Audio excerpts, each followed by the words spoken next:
The music stopped abruptly when we entered the ballroom. 130 pairs of eyes turned toward us, and I could see the confusion on the guests' faces. Some recognized Carlos immediately. After all, he had handled the financial affairs of several prominent families in the city for decades. His presence at social events usually meant that something important was about to happen. Juliet was the first to react. "What are you doing here, Aurora?"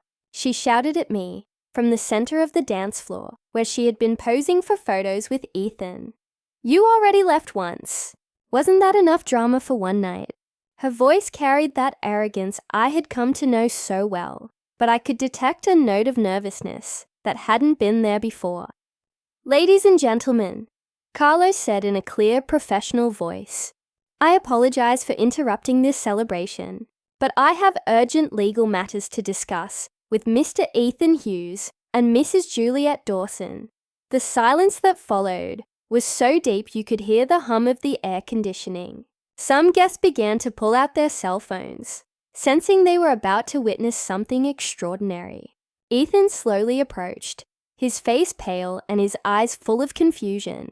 "What's going on here, Mom?" he asked me in a voice that no longer sounded as confident as it had when he had humiliated me just minutes before. "Who is this man, and why is he talking about legal matters?" I could see his hands trembling slightly as he adjusted his tie, a nervous gesture he had had since childhood. "Ethan," I said in a voice firmer than it had sounded in months. "This is Carlos Jones, my financial and legal advisor. He has come to deliver some documents that I think you will find very enlightening." Carlos opened his folder and took out the first document. "Mr. Ethan Hughes, you are hereby notified that the financial guarantee your mother had provided for your lease agreement has been immediately cancelled. Your landlord will be notified tomorrow morning, and you will have 30 days to find a new guarantor or vacate the property." All the color drained from Ethan's face. "Financial guarantee," he murmured, looking at me with eyes that were beginning to fill with comprehension and horror. "Mom, what is he talking about?" But I could see from his expression that a part of him already knew. For years, he had suspected that his financial luck wasn't completely natural, but he had chosen not to ask questions because the answers might have been uncomfortable. Also, Carlos continued relentlessly. "The monthly transfers of $4,500 that your mother had been making to your personal accounts have been permanently suspended. This includes payments for credit cards, car insurance, and various other expenses that you believed were being covered by other sources." Juliet let out a gasp that echoed throughout the ballroom. "That's impossible," she exclaimed, running toward us, her wedding dress dragging on the floor. "Ethan doesn't have a rich mother. Look how she lives.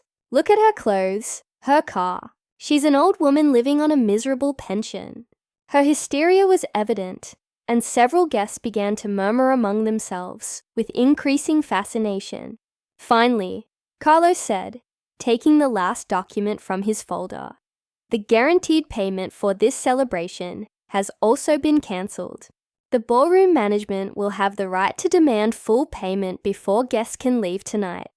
His words fell on the ballroom like a bomb, and I could see some guests nervously begin to move toward the exits.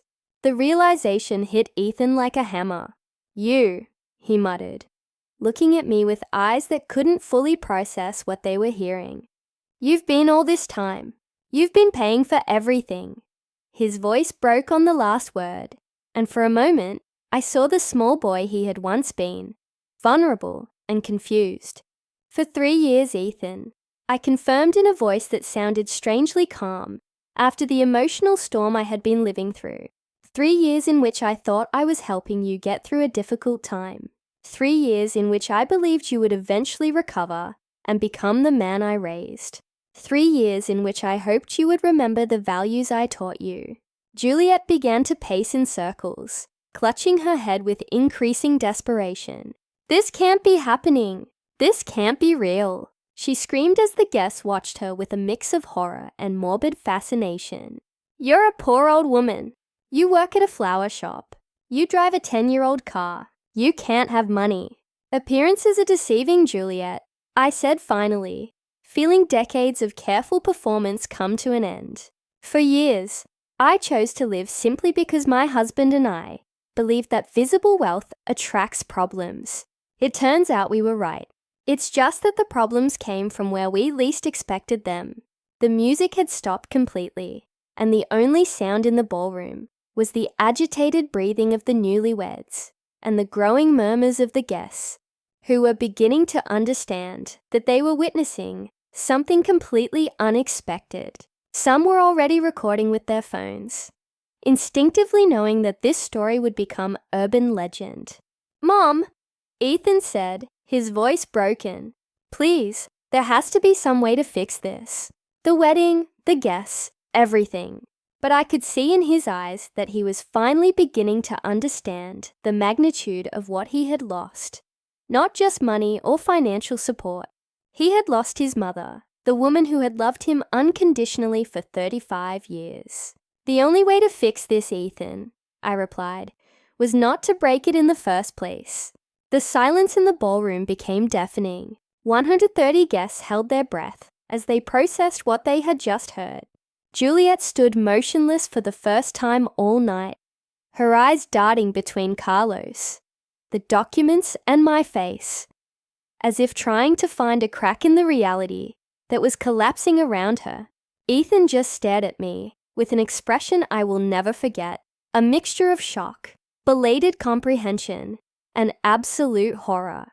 "Mrs. Hughes," Carlos said in a voice loud enough for everyone to hear, "would you like me to proceed with reading the full financial details?" His question hung in the air like a sword over the newlyweds' heads. I could see several guests moving closer, fascinated by the drama unfolding before their eyes. "Please, Carlos," I replied with a serenity I didn't know I possessed. "I think everyone deserves to know the full truth." Juliet tried to interrupt with a desperate shriek, but Carlos raised a hand and continued with the precision of a surgeon performing a delicate operation. Over the last 36 months, Carlos began consulting his documents. Mrs. Aurora Hughes has transferred a total of $162,000 to cover the living expenses of her son, Ethan Hughes, and his fiancée. This includes $48,000 for rent payments, $44,000 for credit card payments, $18,000 for vehicle insurance, and $22,000 for miscellaneous expenses. A collective murmur swept through the ballroom. Some guests exchanged glances of astonishment. Others pulled out calculators on their phones to verify the figures. Juliet's mother, who had remained seated at the head table throughout the confrontation, slowly stood up, her face completely pale. Furthermore, Carlos continued relentlessly. Mrs. Hughes personally guaranteed the total cost of this celebration, including the ballroom, food, music, flowers, and photography, for an amount of $53,000. Money which, as I mentioned earlier, is no longer available to cover these expenses. Juliet finally found her voice, but what came out was more of a wail than coherent words. "This is impossible. It's a lie. No one can have so much money and live like a pauper." She turned to the guests as if looking for support, but found only fascinated faces, and some who were clearly amused by her desperation. "My dear Juliet," I said with a calm that contrasted dramatically with her hysteria, "you have just learned a very valuable lesson about judging people by appearances. For years, I chose to live simply because my husband, Robert, and I valued privacy above ostentation.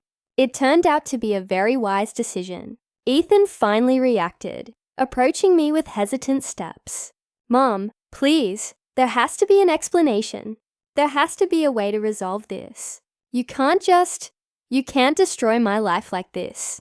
His voice broke on the last word, and for a moment, I felt a pang of maternal pain that almost made me waver. "Destroy your life," I repeated, feeling the anger begin to boil inside me again. "I'm destroying your life. Wasn't it your wife who slapped me in front of 130 people? Wasn't it you who stood by without saying a word while I was being humiliated? Wasn't it you who planned to strip me of my home? The truth of my words resonated in the ballroom like church bells. Several guests nodded, clearly remembering the scene that had started all this drama. Some even had videos on their phones of the slap Juliet had given me, digital evidence of the cruelty that had triggered this revelation. But that was different, Ethan muttered, though his voice lacked conviction. We didn't know.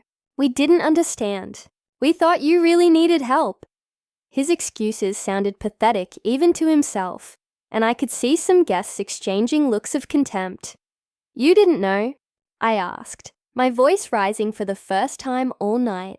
You didn't know you were planning a family ambush to pressure me into selling my home.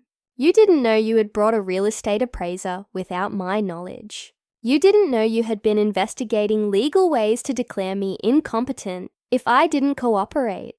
With each question, Ethan's posture shrank. Carlos took advantage of the moment to pull another document from his folder. Mr. Hughes, I must also inform you that your mother has decided to amend her will. All assets that were previously designated for you to inherit have been redirected to charities dedicated to protecting seniors from family abuse. The impact of this declaration was like a silent explosion. Juliet staggered backward, as if she had been physically hit. You can't do that, she shrieked, her mask of composure finally falling completely. We're your family. Ethan is your only son. You can't disinherit him over a stupid fight. A stupid fight, I repeated, letting the words hang in the tension-filled air. Is that how you describe a family conspiracy to strip an old woman of her home?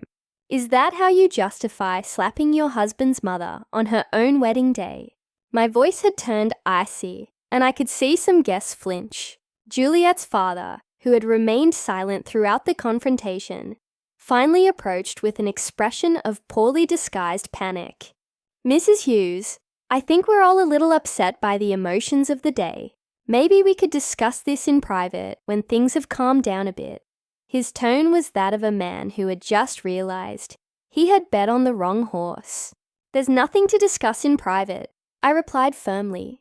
Everything I had to say has been said here, in front of the same people who witnessed my humiliation. You chose to make this public, so my response will be public. The guests' heads moved between us, as if watching a tennis match, absorbed in every exchange. Carlos closed his folder with a dry snap that echoed throughout the ballroom. Mrs. Hughes, all documents have been delivered and explained. The legal effects will begin immediately. He turned to Ethan and Juliet with a professional expression, but not without a certain satisfaction. I suggest you contact your own legal and financial advisors as soon as possible. Juliet finally collapsed. She literally dropped into a nearby chair and began to cry with uncontrolled sobs that echoed through the ballroom. Everything is ruined, she murmured through her tears. Everything we planned, everything we worked for, it's all destroyed. Her wedding dress, once immaculate, was now wrinkled and stained with tears. No, I said, approaching her for the first time since the slap. What's destroyed are the lies, the greed, and the lack of respect. What's destroyed is the illusion that you can treat people like objects and expect there to be no consequences. I stopped in front of her, forcing her to look up. This is what happens when you mistake kindness for weakness. Ethan went to his wife and placed a trembling hand on her shoulder. Juliet, we have to find a way to fix this. There has to be something we can do. But even as he spoke, I could see in his eyes that he knew it was too late. Some bridges once burned cannot be rebuilt. There is a way to fix this, Ethan, I said, looking him directly in the eyes for the first time in months, without feeling pain. You can learn from this. You can grow from this. You can become the people I hoped you would be before greed corrupted you. My voice softened slightly, because despite everything, he was still my son. But that growth will have to happen without my financial help, without my apartment, and without my inheritance. You will have to do it the hard way, like everyone else does. The ballroom remained in absolute silence. Every person present, knowing that they were witnessing the definitive end of a family relationship. Carlos and I headed toward the exit, leaving behind a ballroom full of shocked guests and a newlywed couple whose perfect world had collapsed in less than 30 minutes. As Carlos and I walked toward the exit, the silence behind us was interrupted by a voice I didn't expect to hear. "Wait, Aurora." It was Lucy, Ethan's younger sister, who had been sitting at a table in the back throughout the confrontation. She ran toward us with tears in her eyes and an expression of absolute horror on her face. "Aunt Aurora," Lucy said in a trembling voice, "I didn't know anything about this. I swear Ethan never told me what they were planning with you." Lucy had always been my favorite niece, a 29-year-old who worked as a teacher and had maintained a close relationship with me, even after Ethan had distanced himself. If I had known what they were going to do to you, I would have tried to stop them. I stopped and looked at her, seeing in her eyes the same honesty I had known since she was a little girl. "I know, Lucy," I said softly, placing a hand on her cheek. "You have always been different. You've never seen people as opportunities or resources to be exploited." Her tears fell harder as she nodded, clearly devastated by her brother's actions. "But why did you never tell us about the money?" Lucy asked with genuine confusion. "Why did you keep all this a secret for so many years?" It was a question that deserved an honest answer, especially coming from someone who had always treated me with respect and genuine love. "Because your Uncle Robert and I learned a long time ago that money changes people," I explained, as some guests discreetly moved closer to listen. "We have seen families destroyed by inheritances, friendships ended by loans, and children who see their parents as walking pensions. We decided to live simply to protect the relationships that really mattered." Lucy nodded slowly, beginning to understand the wisdom behind my decisions. "But Ethan, he was different before. When we were kids, he would have defended anyone who hurt you. What happened to him?" Her question contained all the pain of a sister who had watched her brother transform into someone unrecognizable. "What happened to him was Juliet," I replied with sadness, but without bitterness. "What happened to him was greed disguised as love, ambition without values, and me in my effort to protect him, depriving him of the chance to learn important lessons about responsibility and consequences." My answer resonated through the ballroom, where the guests were still engrossed in every word. Carlos had respectfully stayed to the side during this exchange, but now he approached and murmured something in my ear. "Mrs. Hughes, the ballroom manager, is approaching. It seems he's already found out about the cancellation of the guaranteed payment." Indeed, I could see a burly man in a suit walking toward us with several papers in his hands and a very serious expression. "Mrs. Hughes," the manager said in a tense voice, "I just received a payment cancellation notice that is highly irregular. The contract for this celebration is guaranteed until tomorrow morning. Can you explain what's happening here?" His presence added a new layer of immediate reality to the crisis I had just triggered. "Mr. Martinez," I replied, remembering his name from the conversations we had when I secretly arranged the wedding payment. "The financial guarantee I provided for this celebration has been revoked due to extraordinary circumstances that have come to light tonight." I gestured toward Ethan and Juliet, who remained in the center of the ballroom, like statues of despair. "I understand," Martinez said, looking at the scene with the experience of someone who had handled social events for decades. "And who will be responsible for the payment now? The total outstanding amount is $53,009, including the ballroom, food, music, flowers, and photography services." His voice was professional, but firm, making it clear that someone would have to solve this problem immediately. Ethan finally reacted, approaching us with hesitant steps. "Mr. Martinez, there must be some misunderstanding. My mom, she can't just cancel the payment like that. We're family.